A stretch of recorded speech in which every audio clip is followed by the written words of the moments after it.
ರಾಜ್ಯದಲ್ಲಿ ಮತ್ತೆ power sharing fight ಮುನ್ನೆಲೆಗೆ ಬಂದಿದೆ. ಸಚಿವ ಜಮೀರ್ ಅಹ್ಮದ್ ಖಾನ್ ಸಿದ್ದರಾಮಯ್ಯ ಅವರು 2028ರ ವಿಧಾನಸಭೆ ಚುನಾವಣಾ ಬಳಿಕ ಕೂಡ ಮೂರನೇ ಅವಧಿಗೆ ಮುಖ್ಯಮಂತ್ರಿ ಆಗ್ತಾರೆ ಅಂತ ಹೇಳುವುದರ ಮೂಲಕ ಪರೋಕ್ಷವಾಗಿ ಡಿಕೆ ಶಿವಕುಮಾರ್ ಬಣಕ್ಕೆ ಟಾಂಗ್ ಕೊಟ್ಟಿದ್ದಾರೆ.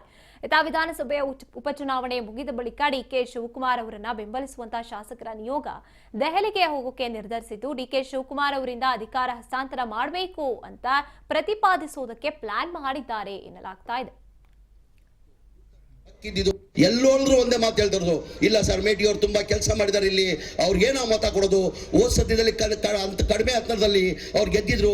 ಈ ಬಾರಿ ಕನಿಷ್ಠ 30 ಇಂದ 35 ಸಾವಿರ ಅಂತರದಲ್ಲಿ ಗೆಲ್ತಾರಂತ ಎಲ್ಲರೂ ಜನ ಹೇಳ್ತಾರೆ.